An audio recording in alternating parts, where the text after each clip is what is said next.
الرحمن الرحیم۔ پنجاب سے ایک صاحب نے بعض روایتیں بھیجی ہیں، وہ جماعت کے اندر چل رہے ہیں۔ معلوم کیا ہے کہ یہ روایتیں جماعت کے اندر بیان کی جاتی ہیں تو یہ صحیح ہیں یا نہیں، ان کو بیان کرنا کیسا ہے۔ جو سب سے پہلی روایت ہے وہ بڑی مشہور و معروف ہے۔ جو حضرات جماعت کے اندر جاتے ہیں ان کو عام طور سے جو چھوٹی سی تقریر یاد کرائی جاتی ہے تو اس کے اندر یہ ایک روایت بھی یاد کرا دی جاتی ہے۔ اسے اس طرح سے بیان کیا جاتا ہے کہ حدیث پاک کا مفہوم ہے کہ اللہ کے راستے میں تھوڑی دیر غور و فکر کر لینا یہ اپنے مقام پر رہتے ہوئے 60 یا 70 سال کی عبادت سے بہتر اور افضل ہے۔ تو اس طرح سے اس کو یاد کرا دیا جاتا ہے، جبکہ یہ روایت صحیح نہیں ہے۔ حدیث کے اندر اس طرح کی کوئی روایت نہیں آئی ہے تو اس لیے اس کو بیان بھی نہیں کرنا چاہیے۔ ان حضرات کی بھی کوئی غلطی نہیں ہے، اصل اس طرح کی بعض روایتیں بعض جو بڑی کتابیں ہیں ان کے اندر نقل ہو گئی ہیں۔ مثلا حضرت امام غزالی رحمۃ اللہ علیہ کی مشہور و معروف کتاب ہے احیاء العلوم، اس کے اندر اس طرح کی روایت نقل ہو گئی ہے اور یہیں سے بعد کے جو حضرات ہیں انہوں نے اس طرح کی روایتوں کو نقل کر دیا ہے، جبکہ جو دیگر اہل علم ہیں انہوں نے اس کی صراحت کی کہ اس طرح کی جو روایتیں ہیں وہ صحیح نہیں ہیں، ان کو بیان نہیں کیا جانا چاہیے۔ تو بہرحال یہ جو روایت بیان کی جاتی ہے عربی میں اس کو اس طرح سے بیان کیا جاتا ہے کہ تفکر ساعۃ خیر من عبادت 60 سنۃ۔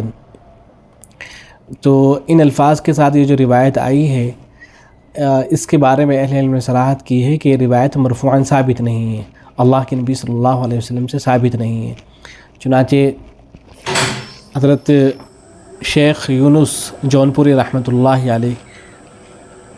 حضرت نے لکھا ہے، پہلے تو اس روایت کے اوپر جو کلام ہوا ہے اس کو نقل فرمایا ہے، پھر اس کے بعد نقل فرمانے کے بعد لکھا ہے کہ ان سارے عبارات سے حدیث کا مقام خود متعین ہو جاتا ہے، بظاہر مرفوعاً ثابت ہونا مشکل ہے، اس لیے کہ کوئی طریق علت قادحہ سے خالی نہیں ہے، اور اگر ثابت ہو جائے تو پھر اس کی توجیہ یہ ہوگی۔ تو حضرت یہ فرماتے ہیں کہ مرفوعاً ثابت ہونا اس کا مشکل ہے۔ ایسے ہی دارالعلوم دیوبند کے فتوے کے اندر ہے، لکھا گیا ہے کہ دین کی فکر لے کر تھوڑی دیر بیٹھنا بلا شبہ کار ثواب ہے، اور فکر و محنت جیسی ہوگی اسی قدر اجر و ثواب حاصل ہوگا، لیکن اس کو 60-70 سال کی نفل عبادت سے افضل سمجھنا یہ کسی صحیح حدیث سے ثابت نہیں ہے۔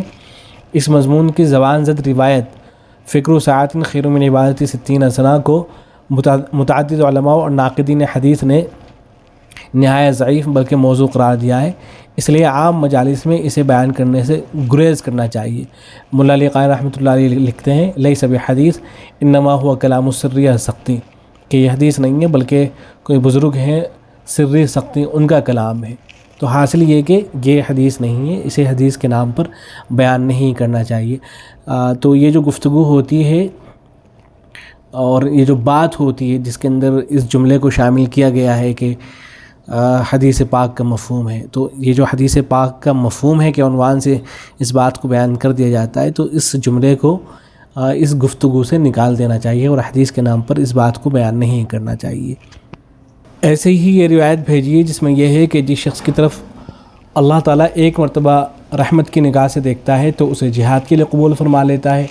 اور جس کی طرف 10 بار رحمت کی نگاہ سے دیکھتا ہے تو اسے حج کے لیے قبول فرما لیتا ہے، اور جس کی طرف 70 مرتبہ رحمت کی نگاہ سے دیکھتا ہے تو اسے اللہ کے راستے میں نکال دیتا ہے۔ ایسے ایک روایت اس طرح سے ہے کہ جب کوئی داعی کسی قبرستان سے گزرتا ہے تو اللہ تعالیٰ اس قبرستان سے 40 دن تک عذاب ہٹا لیتا ہے۔ ایسے ایک روایت یہ بھی ہے کہ جو شخص اللہ تعالیٰ کے راستے میں نکلتا ہے تو اس کے گھر کی حفاظت کے لیے اللہ تعالیٰ 500 فرشتے مقرر فرما دیتا ہے۔